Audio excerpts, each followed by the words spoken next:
you get an idea of what people are thinking, and I think that's real democracy. For 25 years, cable's gift to America. Bob Dole served with the Army's 10th Mountain Division during World War II, and George McGovern was a B-24 bomber pilot. Both later served in the House and Senate and also ran for president.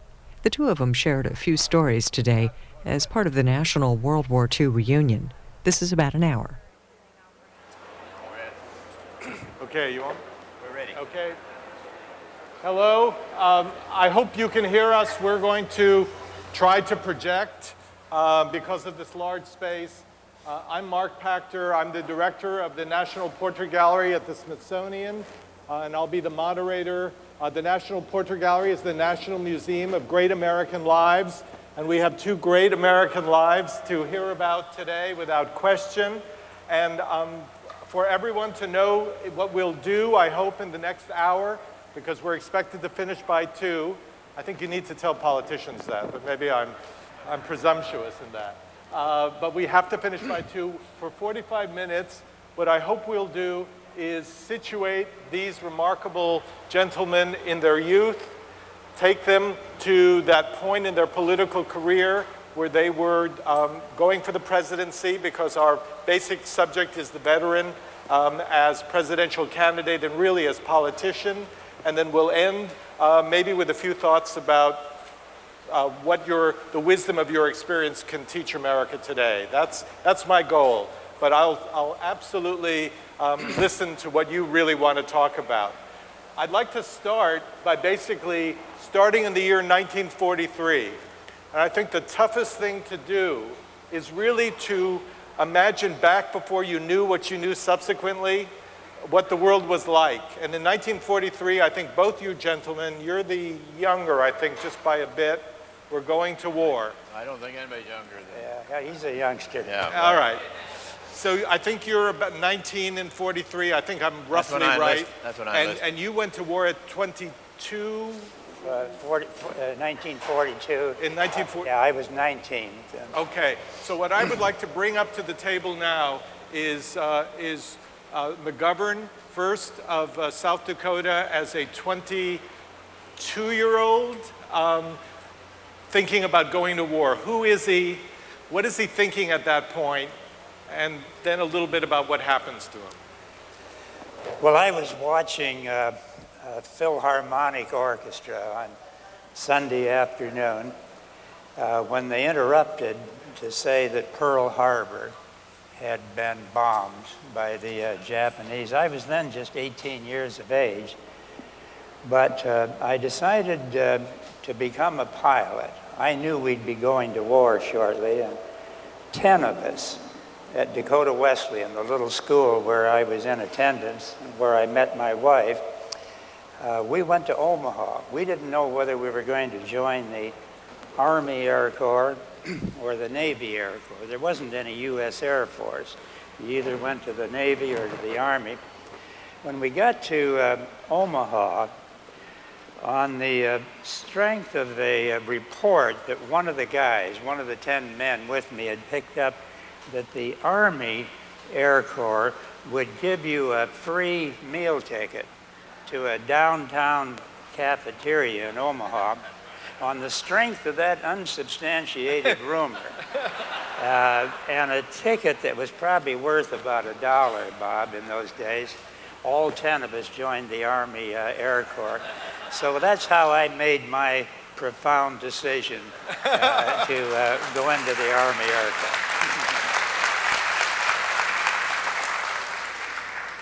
Had you taken an interest in the affairs of the world up until that point, or were you, not all that interested in events outside the United States? Well, to be honest about it, I was more interested in girls and having a good time in this little college. But yes, I'd had some classes in history and international relations, and I was interested in it. I had an experience, if I can just tell this little account, when I was 14, an 8th grader, and I was in a boys' gym class. And one of the things you had to do was to run at top speed across the gym floor. There was a leather horse that stood about that high, and you would dive over that, duck your head, and hit a mat and roll. I would run up to that thing. I couldn't do it.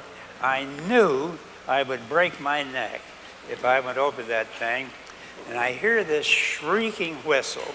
It's Joe Quennell, the gym instructor. He said, "Mac, what the hell's the matter with you?"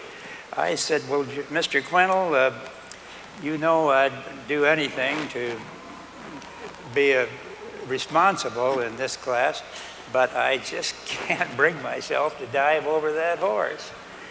He said, "You want to know why? You're a physical coward." I've never been closer to a heart attack. Here's 75 or 80 guys that I was trying to impress, and with absolute silence in that gym. And one of the reasons I joined the Army Air Corps about 6 years after that is that I wanted to show Joe Quennell I could go into what I thought was the most dangerous service that there was. So that's another reason why I joined the Air Force. It wasn't because I wanted to see the world. Okay, let's move to Russell, Kansas, where I think you are at this point, before you go to war. Who are you, Senator Dole, at this point? Well, first I want to welcome everybody here, and I got any Army guys in the audience? All right. Air Force, Navy, Marines, Coast Guard, Merchant Marine. Well, we're happy to have you all here, and this is a great celebration. It's going to be a great weekend. I hope the weather stays like it is today. It's hotter in this tent, and it is outdoors right now, but that's a good sign. The weather's supposed to be pretty good on Saturday, and we hope you can all be there. It's going to be a great celebration.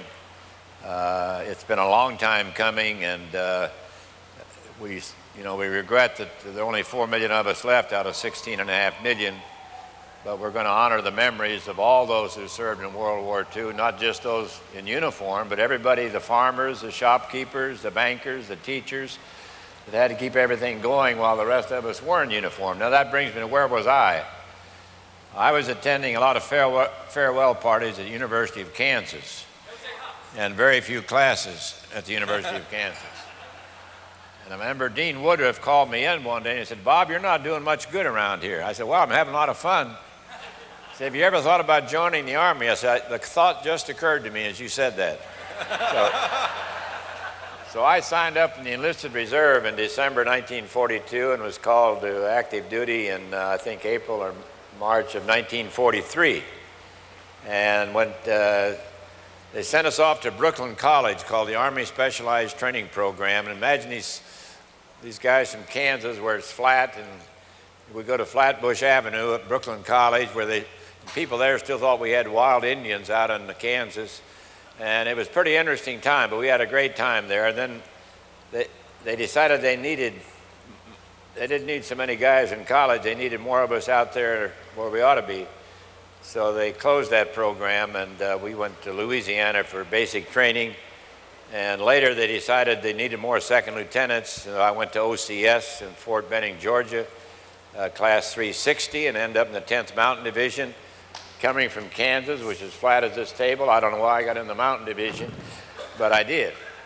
And all that time, George McGovern was doing his training, mostly in Kansas, a lot of his air training. Here's a guy that flew 35 missions in Italy on a B-24 Liberator. Maybe anybody else out there been on a B-24? Right here in the front row. And has a great war record and great...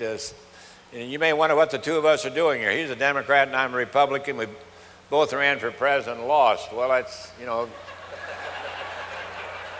can't win them all, but we've been friends long before we did that, and we used to work together way back in the days we were in the Senate on all these food programs that help, the vulnerable groups in America, food stamp programs and the WIC program. A school lunch program. Most of that, he was the leader and I was the follower. So That's a little more than you had in mind, but I got it. I promise we'll get to that because you are the odd couple to some people in terms of that. We're not the oddest couple. There are others. They're odder, yeah. But I want you in that war first because that is what we're remembering today so much. So we're remembering all these guys too. We and are. gals. Yeah, we right. are. But you're standing in part for them too. That's it. And you really did you know what you were getting into? You never do at that age, probably. You knew. I knew I was going to get a haircut. They cut all my hair off. And my brother too. He was already over in New Guinea, but he was younger. But no, I didn't know what I was getting into. I had no idea when I went to Fort Leavenworth where I would go next, and I don't know, maybe Senator McGovern did, but I just sort of went with the flow wherever they sent me, and that's what they did with most of us. But we were young and I didn't know much about the world scene. I'd never been out of Kansas hardly, and suddenly I'm moving all over the country, and then next going to Italy, and it's quite everybody here can attest to that who probably went through the same thing. You know, we were all young, farm boys, city boys, suburban boys, and women. And we were just ordinary people called upon to do extraordinary things. And some of us, most of us succeeded, not everybody succeeds. But by and large, the country was united. I don't care where you lived, whether it's Russell, Kansas, New York City, Mitchell, South Dakota, everybody understood that this was the big one. This was the biggest event in the last 100 years, and if we didn't prevail, we wouldn't be here today in a free and open society talking to you in English about what's happened.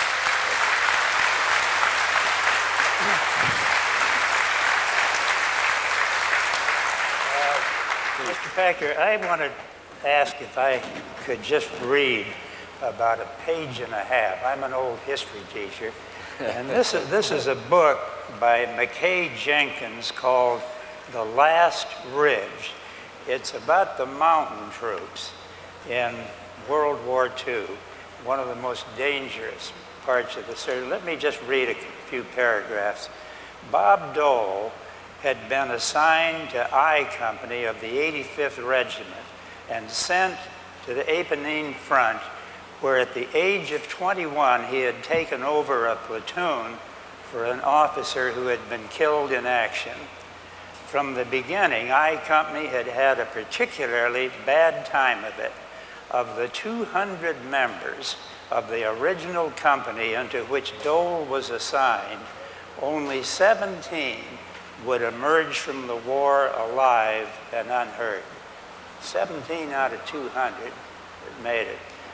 A 20-year-old skier, and keep in mind they had to operate on skis in this northern Italian mountain country. A 20-year-old skier from Utah named Devereaux Jennings, who would compete in the 1948 Olympics and later be inducted into the Ski Hall of Fame, accompanied Dole on a number of night patrols during the March campaign. And this is what Mr. Jennings had to say, quote, "Dole was a cool, fair guy who handled himself with dignity. He asked what we thought, and I was happy to work with him because not all officers were like that. He was not an outspoken person. He just quietly did his job. I liked him. He wasn't out there to prove anything. I thought he was the best officer I had ever seen." I think that's a great advice. I remember that.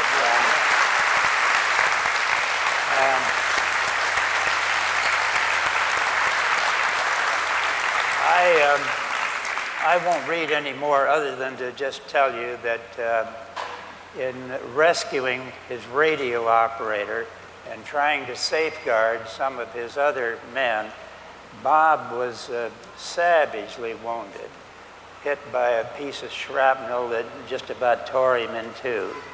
For the next 2 or 2.5 years, he was in one surgery after another. His right arm still shows the mark of that. He was near death many times. Once his temperature went to 109 degrees, and the doctor told his mother back in the States he probably could not survive. But thank God, here he is today, one of our greatest Americans, and I'm grateful for that.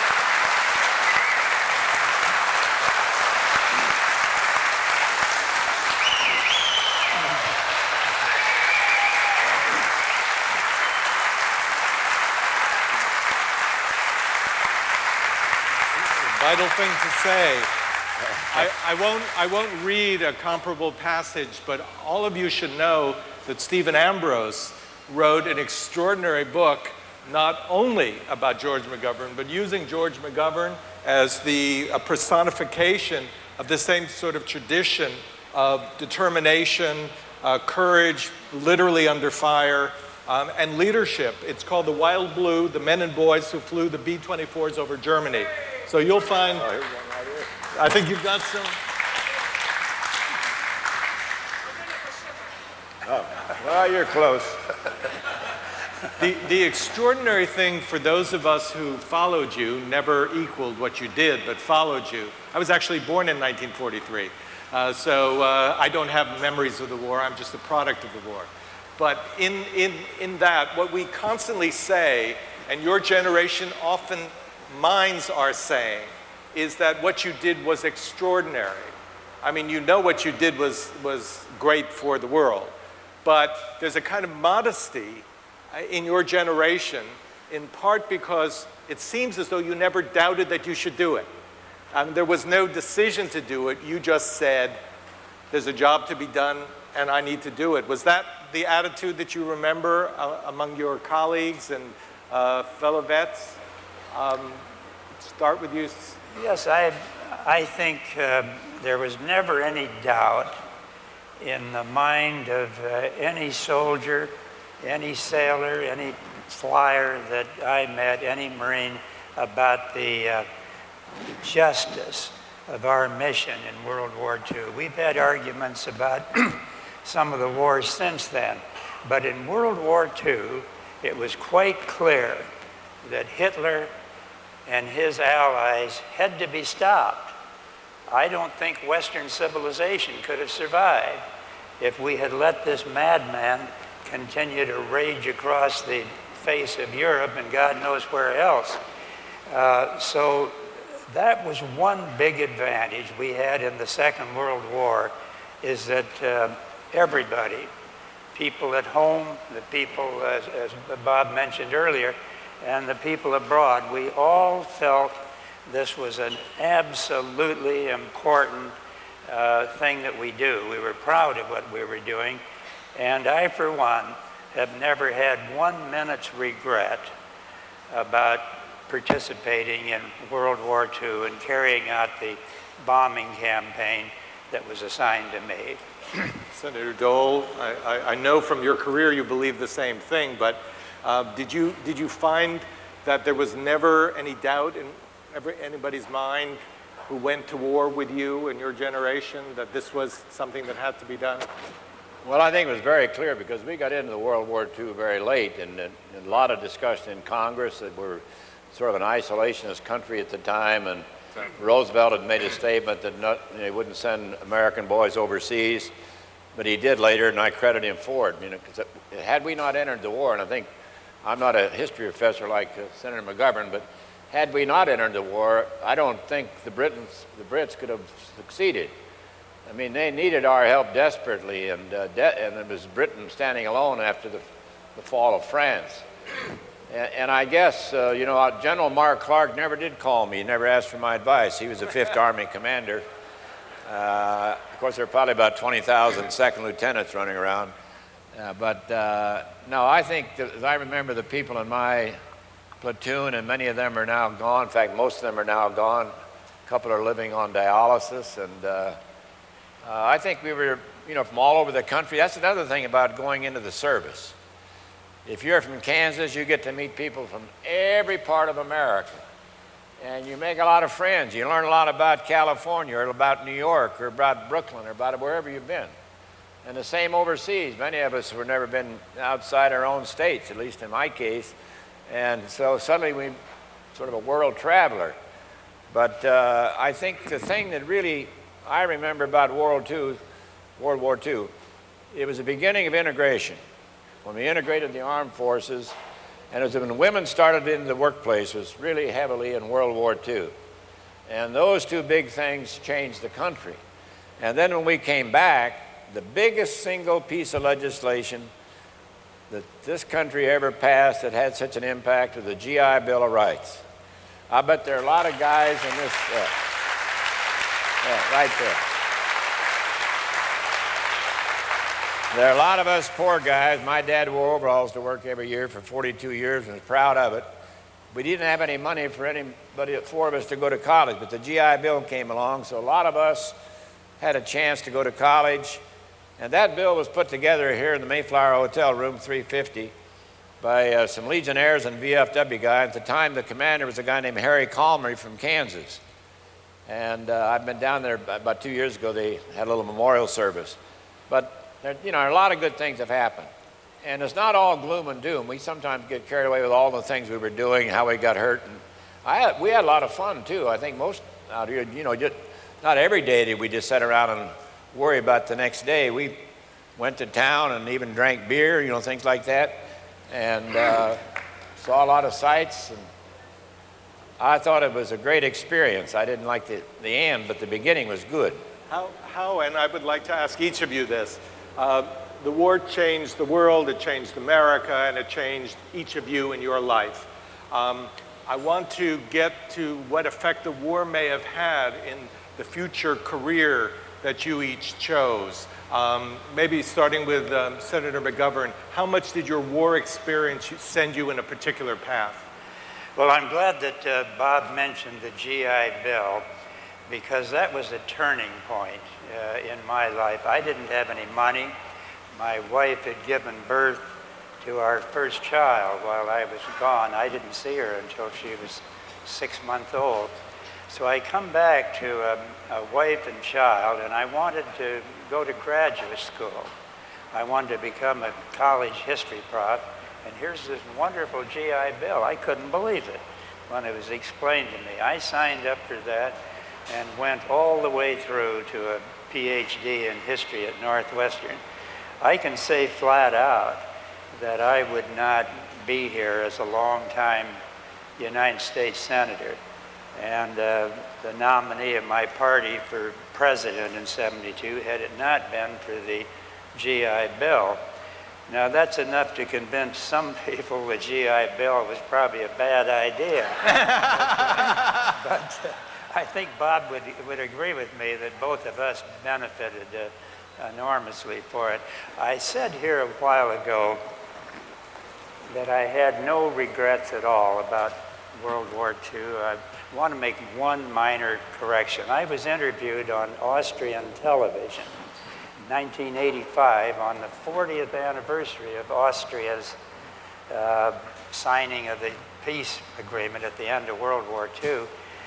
And the young woman who was interviewing me said, Senator McGovern, do you ever have any regrets about bombing beautiful cities like Vienna and Salzburg, Innsbruck, these other lovely cities in Austria?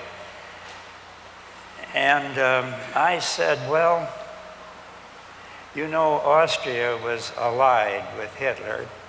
I thought he was an inhuman monster. So the shorthand answer to your question is no.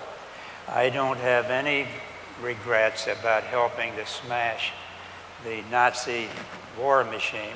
I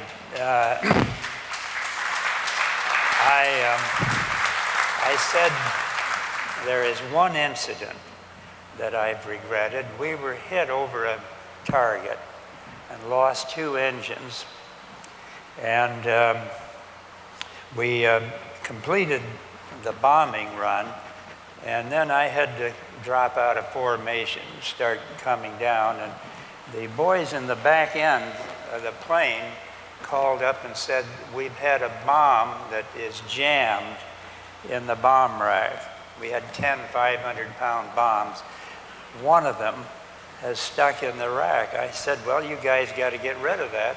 I'm not going to land this plane back in Italy with a loose bomb dangling in the bay. So they kept working on it, and right at 12 o'clock, it fell. And we were close enough to the ground by then that you could see it hit right in the middle of a little Austrian farmyard. Green countryside, people thought they were safely out of the war zone. And those buildings just took off in all directions. And I thought, gosh, this is terrible. You know, we probably hit some little family there and destroyed them. When I got back to the base, they handed me the cable that our first child had been born. And I thought, well, Eleanor and I brought a child into the world, and I probably eliminated somebody else's heir. So I said, yes, I regret that.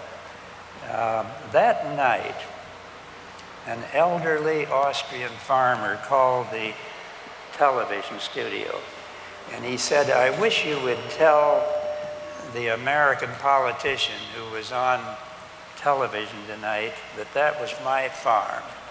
He said it happened at noon and told where it happened. That's where we live. We saw that bomber coming. It was all alone. And I got my wife and 3 children out of the house, hid in a big ditch. None of us were hurt. And beyond that, I want you to know that we despised Adolf Hitler. So if bombing my farm ended that war one day earlier, it's okay with me.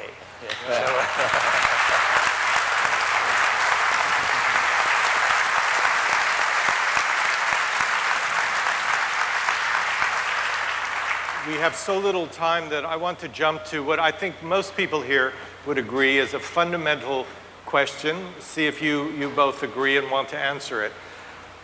The experience of that war was fundamental to both of you, important, and you'd never look back. I mean, that mattered, that you did it. Is it fair to say, because you both had such a profound effect on American political life, discourse, and so forth, not only as presidential candidates, but as senators, that you each came to a different conclusion from your experience of war in terms of how to project what you learned into a strategy, let's say, for America? First of all, is that fair to say? And if it is, maybe start with Senator Dole, with what this taught you about how to think about the world. Well, I remember being asked in the presidential campaign, because I'd been wounded, would I be able to take the country to war, because I knew what the consequences were. And it's, you know, that's probably a fair question, because I know people get hurt and people get killed.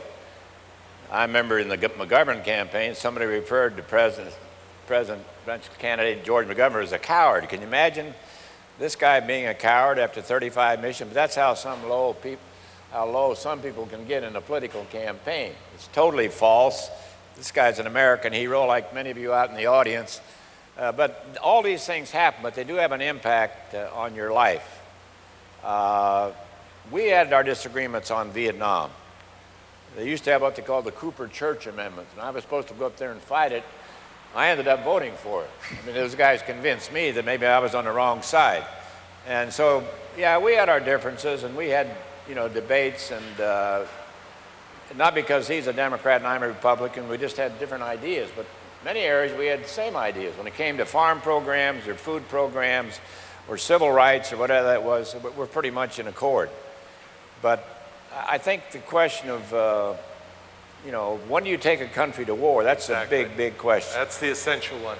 I mean, when do you do it? Is it preemption now has been used in Iraq? Is that ever going to be used again? I don't think it ought to be a policy. Maybe it's an exception, but certainly never should be a policy of the United States. And so it's a toughest call the president has. And we don't, I don't know that George and I would disagree much on when we would do it. I've heard him disagree with President Bush about Iraq, which he certainly has the right to do. I have questions of my own, but I don't know. I think the fact that you were in uniform, or were that part of that generation with a uniform or not, I think you're a little more cautious than you would be today. We saw what happened, but fortunately it all happened in some other country. Right. Now 9/11, we saw what happened in this country. Absolutely. So we thought, never going to have a war in America. We thought the two oceans would protect us. And now I listened to TV last night, and they're worried about some big thing happening between now and the election, either in the U.S. or some U.S. target overseas. And they even mentioned this World War II memorial dedication. Don't be alarmed. The security is going to be very tight. I'm not even sure President Bush will get in. So we got this all worked out. So I don't know. It's kind of scary time in which to live when you're fighting this war on terror and you don't know where they are, who they are, and it's all around the world. But Senator, I'll of course defer to Senator McGovern in a second. That 9/11 was the first time New York was invaded since the Revolution. Since Pearl Harbor. Since the Revolution was the first time New York, but of course not the country. Senator McGovern, what did the war make you think about war? Let me say, first of all, my mother and father lived and died as lifelong Republicans. You may find that My parents are Democrats. So if they're looking down on me today, sitting here next to Bob Dole, they're probably saying that's the best thing George has done in his public career. But we are genuine friends. I don't think anyone in the Senate doubts that. We work together on many things that we deeply believed in. I would agree with the observations Bob made about the really central importance of the war-making decision.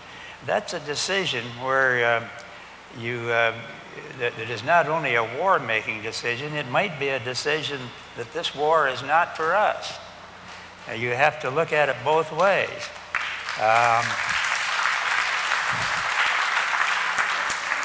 People sometimes describe me as the anti-war senator because I opposed the involvement in Vietnam. But I don't think of myself as the anti-war senator. There's never been a day in my life since I've been an adult when I would not have given my life to the defense of this country. Never a day.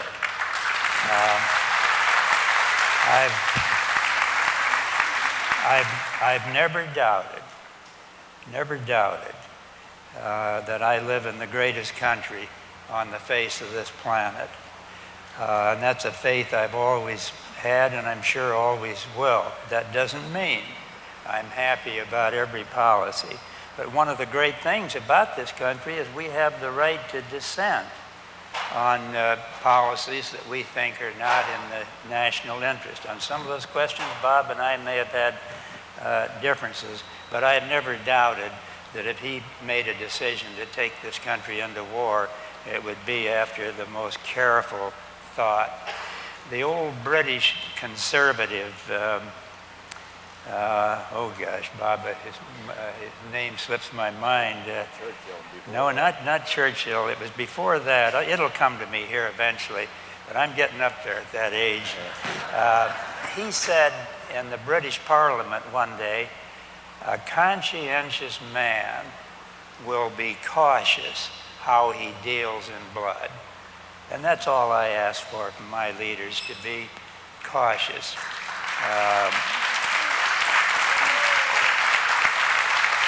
And make sure that our national interest is involved before we commit young Americans to battle. Can I just I don't, this one thing that's different about what happens today is that nobody makes any sacrifice except the poor guys and gals over there and their families. None of us make any sacrifice. And, you all know about World War II. You hung your stars in the window, a little blue star or 2 stars or 3 stars. How many were in your family were in the service? If somebody was killed, it was a gold star. and you had to pull your shades at night, and you couldn't get nylon stockings, and you only get so much gasoline and so much meat. I think that's one reason we were more together. Everybody was giving something. Now there are only a few giving something. Then we got a few of those few who sort of tainted the whole U.S. Armed Forces, the 7 or 8 or 10 or 12 who've committed these terrible acts in the prison camp. And they ought to be dealt with, and as high as it goes, it ought to be dealt with, not just the privates and the corporals. So,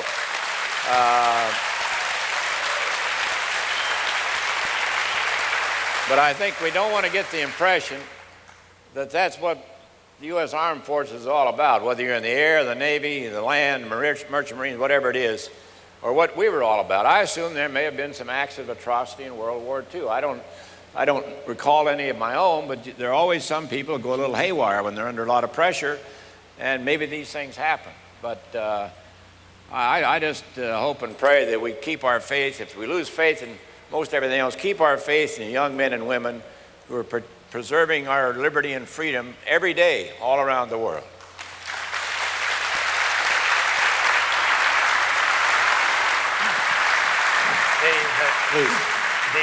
The name of the Englishman I quoted is Edmund Burke. Oh, Edmund Burke.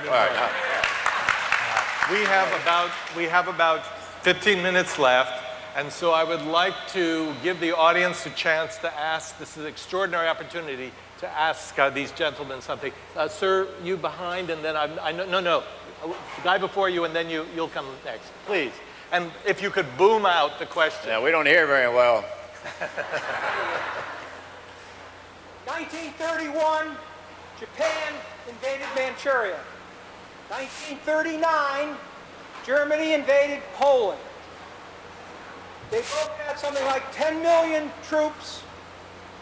Japan had 10 years of war experience. Germany had 3 years of experience, and we have 400,000 troops training with wooden rifles. Broomsticks.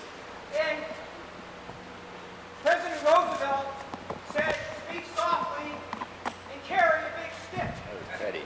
And I think we should speak softer and carry a bigger stick. Because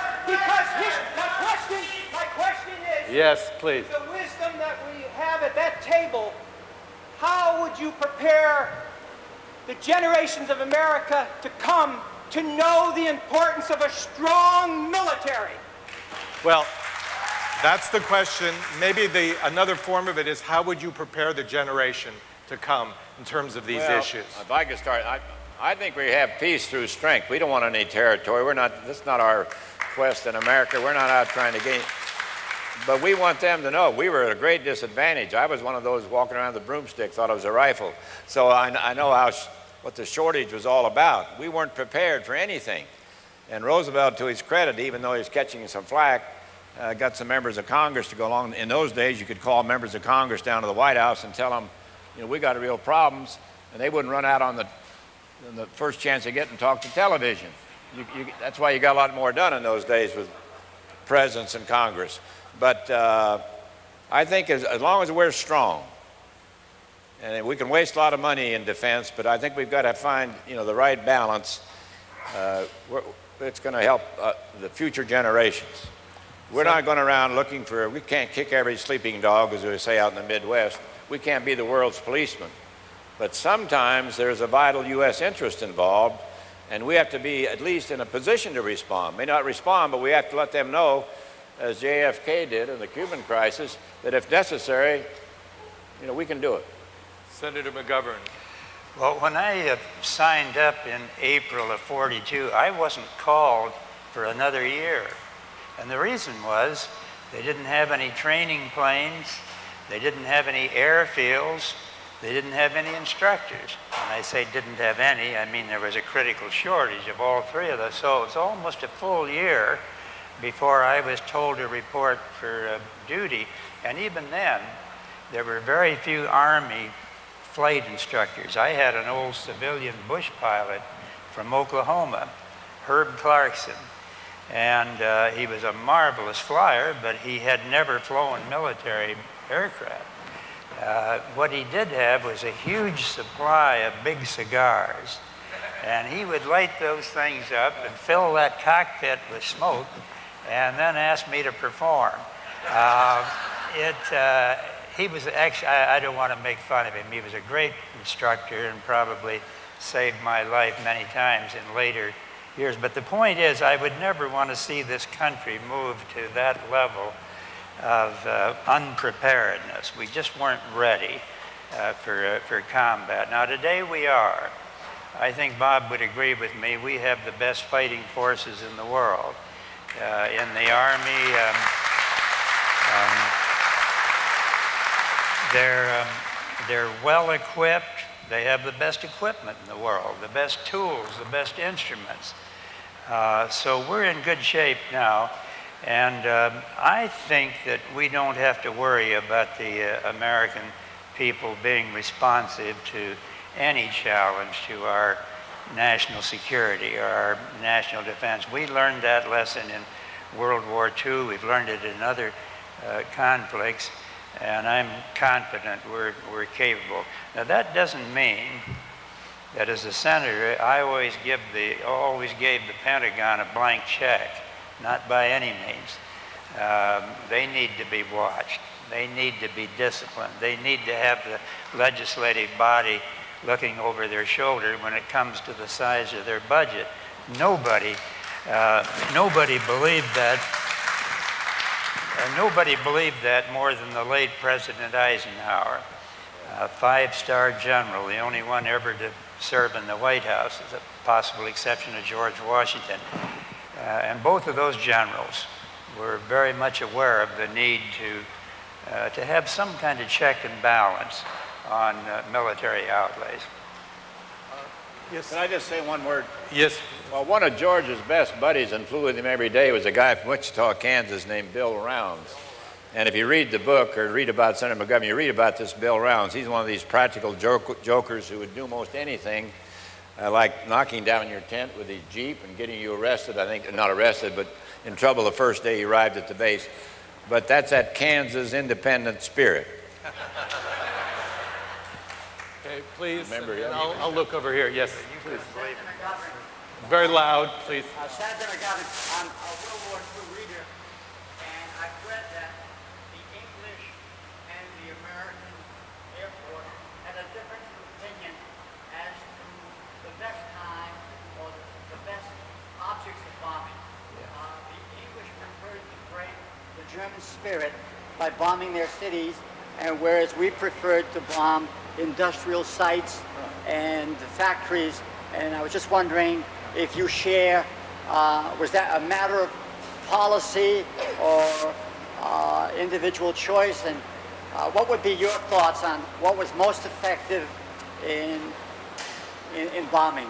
This is about bombing strategies, perhaps associating the British and the question with the bombing of cities, affecting morale maybe and so forth. Another strategy about industrial sites primarily, and what is their view of this? Maybe Senator McGovern's the natural.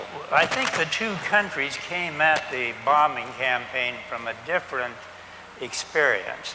The British had the daylights bombed out of them by the Nazi Air Force. London was hit night after night after night. Coventry, a city just wiped out. So they'd been hit very hard in their cities. And when they got back on their feet and had a chance to retaliate, their impulse was to go after the German cities. Furthermore, they didn't have the kind of precision bomb sight that we had, the Norden bomb sight. I'm not aware that they ever asked for it because of their preference for loading up those big Lancaster bombers. They were built like boxcars, and they went strictly at night. They'd go up at nighttime, they'd see the city lights below, and they'd just open those big bomb doors and let it fly. The Americans had a different view because of our capability and our experience. We did nothing but precision type bombing. And we did it with the Norden bomb sight. We usually bomb from about 25,000, somewhere between 22 and 25,000 feet. And once in a while, we hit the target. We were bombing primarily oil refineries. And I think it's fair to say that the 15th Air Force just about destroyed Hitler's oil supply. Romania? Yeah. Romania, the Ploesti raids were the worst, maybe the most costly raids of the war. But we knocked out all those oil refineries in Romania, Hungary, Czechoslovakia, Poland, and in Germany itself, so that over the last few months of the war, we never saw a German fighter plane in the air because they didn't have any fuel. So these precision bombing missions, I think, were quite effective. We knocked out railway lines, bridges, tank factories, aircraft factories, most of all the oil refineries. And we did not just do indiscriminate bombing of cities. In fact, before every mission, we were told about certain things we should be very careful to avoid: cathedrals, schools, hospitals, and we had them on the map. We knew where they were located. I'm not going to contend that we were always able to avoid hitting those things, but we tried to avoid them. So I think on balance, the American bombing campaign was soundly conceived. Senators, I'm going to try to give a few more people a chance for questions. Sir?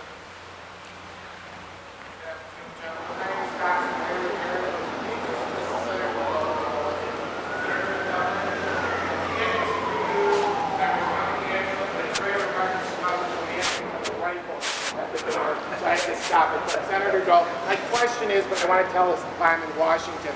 I'm here to honor my father, who's deceased, United States Navy. And I survived cancer twice, and I don't sit still. And Senator Dole has helped my program. I, with my niece representing 500 schools, we drove out in a Chevy van 50,000 patriotic tributes that disabled children packaged in job training, 5,000 kids. And that man and President Bush's daddy and the VFW commander and the Secretary of Veterans Affairs, because Nick asked them, wrote a letter for you were the lesson plan. And they're given to the vets on Saturday. But my question is, if I'm a retired teacher, social studies teachers may have 15 minutes to teach during the year of World War II. You gotta sneak it in like service projects. What can the government do to get more education for children about, the question is, how can the stories be told that need to be told? Thank you, Senator Dole. Well, thank you for your letter you just sent me. Now, you said I said, I don't think we'll ever see each other, but we did, and you said you'd be there with a cane and you'd be honoring your father and everybody, and I appreciate that very much. I do read my mail, even though I don't get paid anymore. But in any event, I don't think we can mandate the government go in and start taking over the classroom. I think Tom Brokaw's book sort of gave it the push it needed. And then Saving Private Ryan, Tom Brokaw is going to be in Master of Ceremony Saturday. Tom Hanks is going to be there. There are going to be thousands and thousands of young people. I think it's got to come from us, some of us, like yourself, some of the rest of us. You know, people, we ask ourselves, are people getting tired of hearing about World War II? I don't think so. I think the younger generation is hungry to hear about what their daddy did or what their grandfather did or grandmother or mother. And we just have to get out and be more aggressive, and thanks for what you're doing. Sir, you, yes. In the white shirt, yes, please. Can you speak loud? Let me just walk up a little. It'll be, maybe if you come up. Come on up.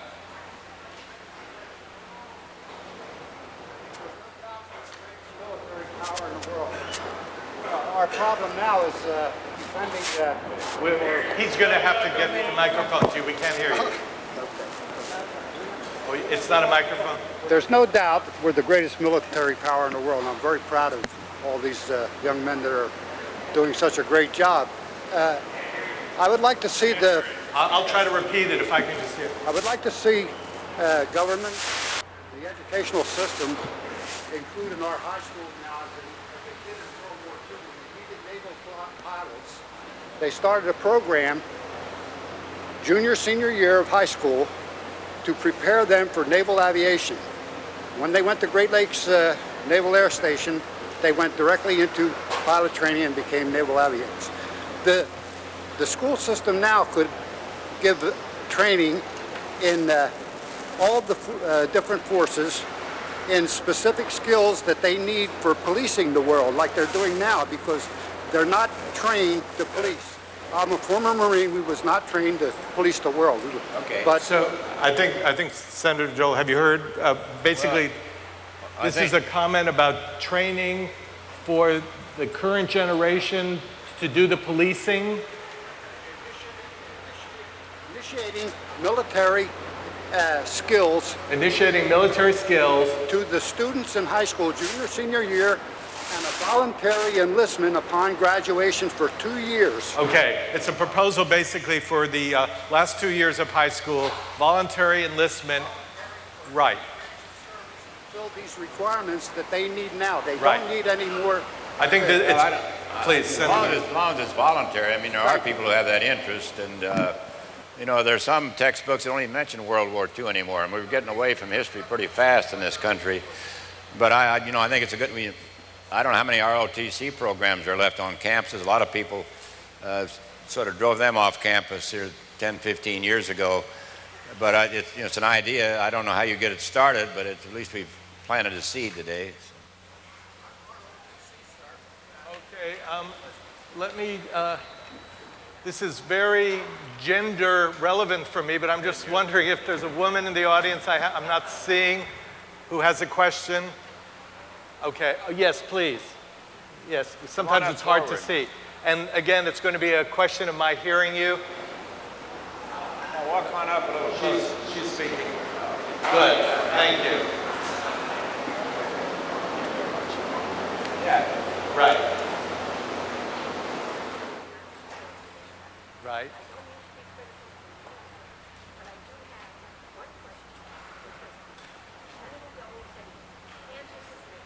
Right. I wrote him a letter in December. I wrote a registered letter.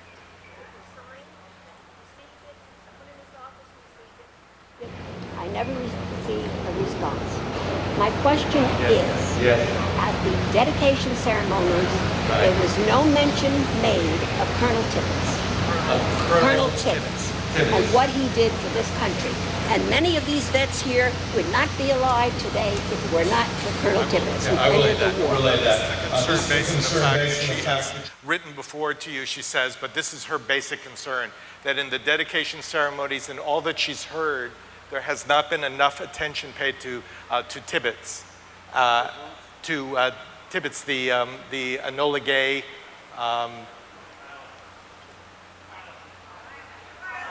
pilot, of course, the pilot, yeah. The pilot of Enola Gay. And so she's concerned by that. She wonders really why not, because let me tell you what, you know, every letter I get, I forward to the American Battle Monuments Commission. They're in charge. I didn't pick the design. I didn't pick the site. All I did was pick a lot of pockets to raise the money.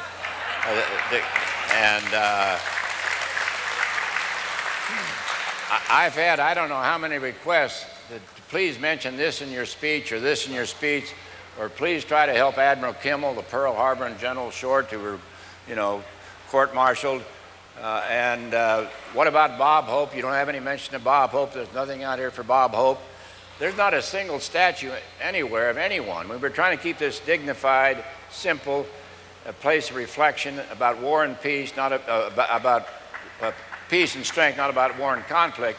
I don't remember the particular request, but I think tomorrow you're going to hear a range of discussion, but they're not going to go down to individual things. We had 16+ million people, and if you start trying to, Ernie Pyle's another one you've been asked, why don't you talk about Ernie Pyle? I mean, here's a great, you know, a hero of World War II, and certainly Bob Hope, the man not in uniform. Look at all the people around the world he entertained. But there's just so much time, it's going to be fairly short because of the heat. And I don't mean that as an excuse. We just can't possibly mention everybody that ought to be mentioned. Well, I think we need to wrap this up by expressing gratitude, I think, for 3 levels to the two of you. One is for your service in the war. That goes without saying, but it must be support. Well, what about their service? Yeah. And but second, stay up. Yeah. Second, we need to thank these gentlemen for their public service That's an extraordinary contribution as well. And third, for contributing to the memory of the country, because I think that's why you've been so...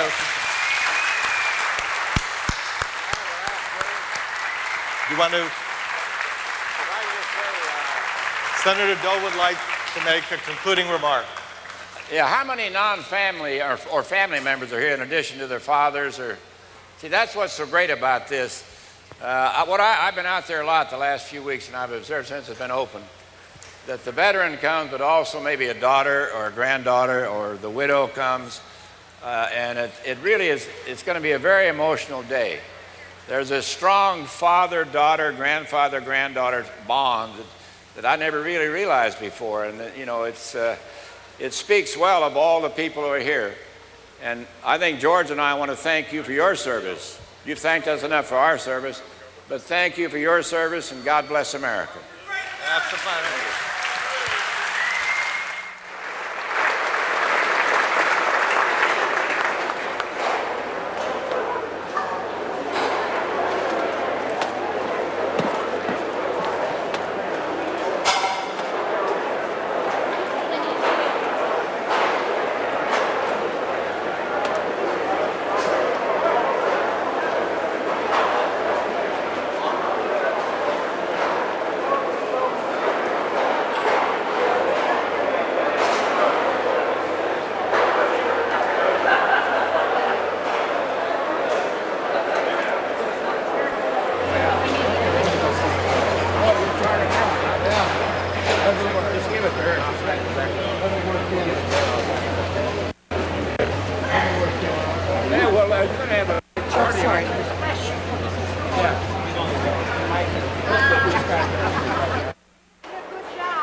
Hell, you don't find nothing like that down in Houston. Dallas.